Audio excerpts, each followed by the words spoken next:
আসসালামু আলাইকুম রহমতুল্লাহ। সম্মানিত ভাই বোনেরা, আপনারা শুনছিলেন ধারাবাহিক আলোচনা যে আমল করিলে জান্নাতুল ফিরদাউসের ওয়ারিশ হওয়া যায়, জান্নাতুল ফিরদাউসের মালিক হওয়া যায়। এই আমলগুলি তিনটি আলোচনা হয়েছে। এই পর্বে ৪র্থ নম্বর আমলের আলোচনা হবে ইনশাআল্লাহ। সেটি হলো আল্লাহ রাব্বুল আলামিন বলেন, ওয়াল্লাযীনা হুম লিফুরুজিহিম হাফিজুন, যারা লজ্জা স্থান সংরক্ষণ করবে, যারা অপাত্রে যৌনমিলন করবে না, নিজের লজ্জা স্থানকে অপাত্রে ব্যবহার করবে না, এদেরকে আল্লাহ কাল কিয়ামতের ময়দানে জান্নাতুল ফিরদাউসের ওয়ারিশ বানিয়ে দেবেন। সুবহানাল্লাহ বিহামদিহি। লজ্জা স্থান সংরক্ষণ করা বর্তমান যুগে সবচেয়ে কঠিন একটা বিষয়, সবচেয়ে মারাত্মক একটা বিষয় হলো নিজের সতীত্বকে ঠিক রাখা, নিজের গোপনাঙ্গকে অপাত্রে ব্যবহার করা থেকে বিরত রাখা। বর্তমান জামানায় এই সময় সবচেয়ে চ্যালেঞ্জিং একটি বিষয়, কারণ মানুষ অনেক ইবাদত তার জন্য সহজ, অনেক বড় বড় কাজ তার জন্য সহজ, কিন্তু সবচেয়ে কঠিন হয়ে যায় বর্তমান যুগে নিজের লজ্জা স্থানকে সংরক্ষণ করা। এই জন্য বন্ধুরা আমার, এই লজ্জা স্থান সংরক্ষণ করা এটা হচ্ছে কত গুরুত্বপূর্ণ একটি বিষয়। একটি হয়তো অনেক যুবক যুবতী তারা জানে না। আজকে তারা ভালোবাসার টানে, মহব্বতের টানে গার্লফ্রেন্ড বয়ফ্রেন্ডের সাইনবোর্ড ব্যবহার করে এই শাটারের নিচে বসে তারা যেভাবে তারা অবাধ যৌনমিলন করছে, নিজের লজ্জা স্থানকে তারা অপাত্রে ব্যবহার করে তারা আযাবের ভাগীদার হয়ে যাচ্ছে, লানাতের পাত্রপাত্রী হয়ে যাচ্ছে। এটা আমাদের অনেক যুবক ভাই বোনেরা এবং অনেক বিবাহিত মানুষরা এই বিষয়টা বিন্দু পরিমাণ তারা খেয়াল করে না। বর্তমান ফিজিক্যাল রিলেশন, যেটাকে বলে শারীরিক সম্পর্ক, একটা সাধারণ বিষয় হয়ে গিয়েছে। একটা সময় মানুষ কল্পনা করতো না, একটা সময় মানুষ ভালোবাসা করত, কিন্তু স্পর্শ করতে গেলে তার হৃদয় কাঁপা শুরু হয়ে যেত। আর এখন ভালোবাসা হওয়ার সাথে সাথেই যৌনমিলনে লিপ্ত হয়ে যায়। বিন্দু পরিমাণ অনুশোচনা, লজ্জা এই অন্তরের মধ্যে জাগ্রত হয় না। এগুলো কেন হচ্ছে বলেন তো ভাই? বর্তমান কি বলে ইহুদি নাসারা খ্রিস্টানদের কিছু অপপ্রচার এবং তাদের অশালীন বিষয়বস্তু প্রচার করার কারণে আজকে আমাদের যুব সমাজ তারা নষ্ট হয়ে যাচ্ছে।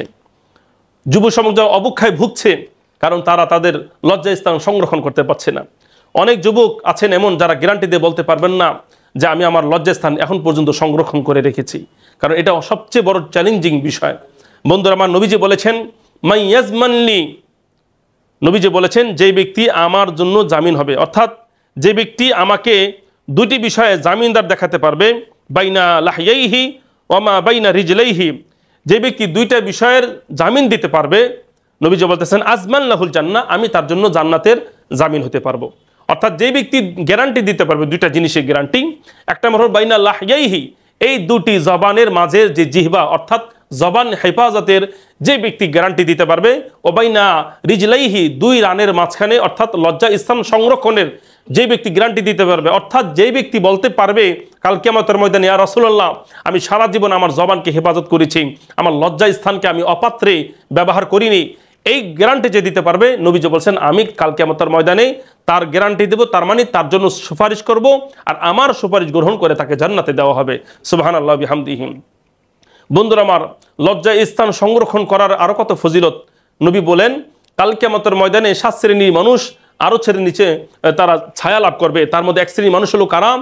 রজুলুন দাআতহু ইমরাতু যাতু মানসাবিন ওয়া জামালিন ফাকালা ইন্নী আখাফুল্লাহ, ওই পুরুষ বা ওই যুবককে আল্লাহ রাব্বুল আলামিন কাল কিয়ামতের ময়দানে আরশের নিচে তাদেরকে স্থান দান করবেন, যেই পুরুষ বা যুবককে কোনো সুন্দরী রমণী দুনিয়ার মধ্যে খারাপ কাজের জন্য আহ্বান করেছিল, কিন্তু সেই যুবক নিজের শাহওয়াত থাকা সত্ত্বেও, কি বলে প্রবৃত্তি থাকা সত্ত্বেও, উত্তেজনা তার থাকা সত্ত্বেও সে নিজেকে নিয়ন্ত্রণ করেছে এবং সেই খারাপ মহিলা ডাকে সাড়া দেয় নাই, পতিতার ডাকে সাড়া দেয় নাই, কি বলে কোনো বেশ্যা নারীর ডাকে সাড়া দেয় নাই, বরং আল্লাহ তাআলাকে ভয় করে সে নিজের যৌনাঙ্গকে সংরক্ষণ করেছে।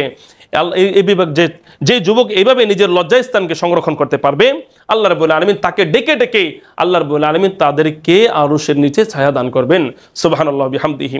বন্ধুরা আমার, বর্তমান যুগে আমি আগেই বললাম লজ্জাস্থান সংরক্ষণ করা সবচেয়ে চ্যালেঞ্জিং বিষয়, সবচেয়ে কঠিন বিষয়। কারণ বর্তমান যে মিডিয়া, বর্তমান ইন্টারনেটের যে অবাধ ব্যবহার, অপব্যবহার, এগুলো আমাদের যৌনাঙ্গকে শেষ করে দিচ্ছে, আমাদের উত্তেজনাকে নষ্ট করে দিচ্ছে, আমাদের যৌবনের যে শক্তি আছে এগুলো নষ্ট করে দিচ্ছে। আপনারা শুনতে লজ্জা লাগলো, এটা বাস্তব কথা। আজকে অনেক যুবক আছে যাদেরকে দেখতে মনে হয় একবার নায়কের মতন হ্যান্ডসাম যুবক, অথচ তারা স্ত্রীদের ক্ষেত্রে তারা একেবারে অপারগ, অক্ষম হয়ে বসে আছে। অনেক যুবক আছে যারা এখন পর্যন্ত বিবাহ করতে ভয় পাচ্ছে। কারণ কি জানেন? কারণ তাদের লজ্জা স্থানকে অপাত্রে ব্যবহার করতে করতে, হস্তমৈথুন করতে করতে, অশালীন পর্নোগ্রাফি দেখে দেখে, কি বলে, বিভিন্ন খারাপ কাজ করতে করতে নিজের যৌনাঙ্গকে শেষ করে দিয়েছে। এখন বিভিন্ন ট্যাবলেট খায়, কি বলে, বিভিন্ন হারবাল খায়, কোনো কাজ হয় না। বিয়ে করতে ভয় পায়, দেখতে বডি বিল্ডার মাশাআল্লাহ, কিন্তু বিয়ে করতে চায় না। কারণ কি? কারণ তার মিশিং শেষ, তার যৌনাঙ্গ শেষ হয়ে গেছে। এই যে বন্ধুরা আমার, লজ্জা লাগছে, দুঃখিত, হেসে দিচ্ছি, কিন্তু না বললে পারি না। এই জন্য বন্ধুরা আমার, যে সমস্ত কারণ আমাদের লজ্জা স্থান সংরক্ষণ ক্ষেত্রে বাধা হয়ে থাকে, সেই কারণগুলি থেকে আমরা নিজেদেরকে যদি সংরক্ষণ করতে পারি, ইনশাআল্লাহ আপনার আমার লজ্জা স্থান ইনশাআল্লাহ এটা ঠিক থাকবে। আমরা আমাদের লজ্জা স্থান হেফাজত করতে পারবো। লজ্জা স্থান হেফাজত করতে হবে, এটা তো ফরজ। নামাজ যেরকম ফরজ, লজ্জা স্থান সংরক্ষণ করা, অপাত্রে যৌনমিলন না করা, এটাও ইসলামের মধ্যে ফরজ। জিনা করা এটা হারাম। আর জিনার বহির্ভূত যে কাজ, জিনা বাহিরে যে কাজ, সেটা হলো লজ্জাস্থান সংরক্ষণ করা। এটা প্রত্যেকটা মুমিনের উপর একটা নৈতিক দায়িত্ব। তো যাই হোক, লজ্জাস্থান নষ্ট হয় যে সমস্ত কারণে, সেই কারণগুলি উল্লেখ করব। এইগুলো থেকে যদি বাঁচতে পারি ইনশাআল্লাহ, তাহলে আমাদের লজ্জা স্থান হেফাজত হয়ে যাবে। তো 1 নম্বর, ইন্টারনেট, সোশ্যাল মিডিয়া অপব্যবহার। আমাদের বেশি বেশি অনেকে, আমার বর্তমান ইন্টারনেটের যুগ, সবাই আমরা ফেসবুকে থাকি, ইউটিউবে থাকেন, ইউটিউব চালান, ফেসবুক চালান, টিকটক চালান। তবে এই ক্ষেত্রে আপনার অপব্যবহার করা যাবে না। আমার অনেকে বলে বর্তমান যুগ খারাপ, ইন্টারনেট খারাপ। না, ইন্টারনেট খারাপ না, আপনার আমার মাইন্ড খারাপ, আপনার আমার থট এটা খারাপ। আপনার আমার চিন্তা যদি পরিবর্তন করি, আপনি যেভাবে গুগলকে চালাইবেন, গুগল সেইভাবে চলবেন। ইউটিউবকে যেভাবে চালাইবেন, ইউটিউব আপনার নিয়ন্ত্রণাধীন, টিকটক আপনার নিয়ন্ত্রণাধীন। সুতরাং আপনি যদি এটাকে ভালোভাবে কাজে ব্যবহার করেন, সমস্যা নাই। ইন্টারনেট ব্যবহার করা খারাপ নয়, কিন্তু খারাপ চিন্তাধারা নিয়ে ইন্টারনেট ব্যবহার করা এটা নিষেধ। এই জন্য ইন্টারনেটের অপব্যবহার যদি আমরা রোধ করতে পারি, ইনশাল্লাহ আমাদের লজ্জা স্থান হেফাজত থাকবে। বর্তমান জানেন ইন্টারনেটে কত ধরনের খারাপ ওয়েবসাইট আছে, বিভিন্ন ধরনের পর্নোগ্রাফি সাইট আছে। আমাদের যুব সমাজ দেখা যায় যৌবনের উত্তেজনা তারা নিয়ন্ত্রণ করছে, বিভিন্ন, কি বলে, এগুলো থামাচ্ছে তারা বিভিন্ন হস্তমৈথুনের মাধ্যমে। আর হস্তমৈথুন কেন হচ্ছে? তার মধ্যে উল্লেখযোগ্য কারণ হলো এই পর্নোগ্রাফি সাইট এবং অশালীন ভিডিও, আডাল্ট ভিডিও এবং আরও অনেক ধরনের, কি বলে, যেগুলো মুখে বলা যায় না, এমন এমন ভিডিও বর্তমানে আমাদের চোখের সামনে, সন্তানের সামনে, পরিবার সামনে ঘুরে বেড়াচ্ছে। টিভি চ্যানেলগুলি দেখেন, একবারে বিকিনি পরে, একবার নগ্ন পোশাক পরে, এমন পোশাক পরে ভিডিও বানাচ্ছে, গান বানাচ্ছে, নাচতেছে। দেখলে মনে হয় যে তার শরীরে কোনো কাপড় নেই। এই জন্য বন্ধুরা আমার, ইন্টারনেটের অপব্যবহার থেকে নিজেকে বাঁচাইতে হবে, তবে আমাদের লজ্জাস্থান সংরক্ষণ থাকবে। 2 নম্বর হলো হস্তমৈথুন থেকে বিরত থাকতে হবে। হস্তমৈথুন এটা প্রত্যেকটা মানুষের জীবনে একটা কঠিন সময় আসে, এটা আমরা সবাই জানি। কিন্তু যত সম্ভব চেষ্টা করা হস্তমৈথুন থেকে নিজেকে বিরত রাখার চেষ্টা করা। যখনই এমন অবস্থা হবে যে হস্তমৈথুন না করলে অথবা মাথা খারাপ হয়ে যাচ্ছে, এমন যদি পরিস্থিতি হয়ে যায়, সেক্ষেত্রে নবীজি বলেছেন তুমি রোজা রাখো, রোজা রাখো। তার বন্ধুরা আমার, রোজা যখন আমরা রাখবো, নজর যখন হেফাজত করব, তখন দেখা যাবে ইনশাল্লাহ এই হস্তমৈথুন করার মতন পরিস্থিতি আমাদের হবে না। নজর থেকে মূলত এই হস্তমৈথুন বা জিনা এটা চলে আসে। মেন ইঞ্জিন হলো এই নজর। নবীজি বলেছেন আন নাজরু তাজনিয়া ওয়া জিনাহুমা আন নাজরু। নবীজি বলছেন আল আইনু তাজনিয়া, এই চোখ, এই আইনানে, 2 চোখ জিনা করে। ও জিনাহুমা, কিভাবে জিনা করে? আর নাজরু, দেখার মাধ্যমে। অর্থাৎ যখন আমি এই চোখ দিয়ে খারাপ ভিডিও দেখব, তখন এটা হবে আমার চোখের জিনা, এটা হবে আমার চোখের জিনা। এর জন্য বর্তমানে আমরা কম বেশি সবাই এই চোখের জেনার মধ্যে লিপ্ত আছি, এটা অস্বীকার করার মতন কেউ নেই। ইন্টারনেট চালাইতে গেলে আমরা নারীদেরকে দেখি, মডেলদের দেখি, সুন্দরী মহিলাদেরকে দেখি, এগুলো হলো আমাদের চোখের জেনা। এই জন্য নজর হেফাজত করতে হবে। এই জন্য আল্লাহ তাআলা বলেছেন, লজ্জা হেফাজত করার পূর্বেই আল্লাহ বলেছেন দৃষ্টি নত করো, দৃষ্টির হেফাজত করো। কুল্লিল মুমিনিনা ইয়াগুদ্দু মিন আবসারিহিম ওয়া ইয়াহফাযুনা ফুরুজাহুম ওয়া ইয়াহফাযু ফুরুজাহুম যালিকা আযকা লাহুম। নবীজি বলেছেন, আল্লাহ তাআলা বলেছেন যে হে নবী, তুমি মুমিনদেরকে বলে দাও তারা যেন দৃষ্টিকে নত করে রাখে। অর্থাৎ যেই মহিলাদেরকে দেখা জায়েজ নাই, সেই মহিলাদেরকে দেখে যেন কেউ না তাকায়। যেই জিনিস দেখলে উত্তেজনা বেড়ে যায়, যেই জিনিস শুনলে ভিতরে উত্তেজনা বেড়ে যায়, কামভাব বেড়ে যায়, ওই জিনিস থেকে নিজের কর্ণ চোখকে হেফাজত করতে হবে।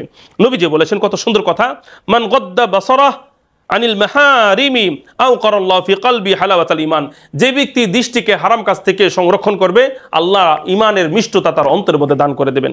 যাই হোক বন্ধুরা, আমার আলোচনা চলছিল লজ্জাস্থান নষ্ট হয় যে কাজ করিলে, তার মধ্যে একটি হলো কি বলে অবাধ মিলামিশা, অবাধ শিক্ষা, প্রেম প্রীতি, ভালোবাসা।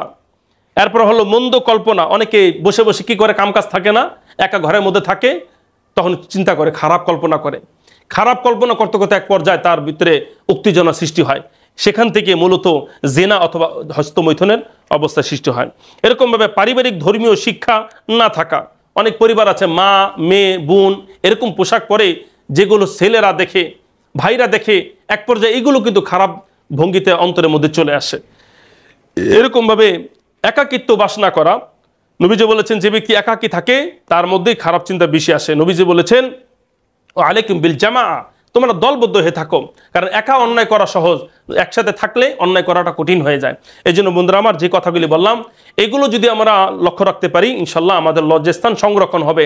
আর লজ্জাস্থান যদি সংরক্ষণ করতে পারি আল্লাহ আমাদেরকে জান্নাতুল ফিরদাউসের মালিক বানিয়ে দেবেন।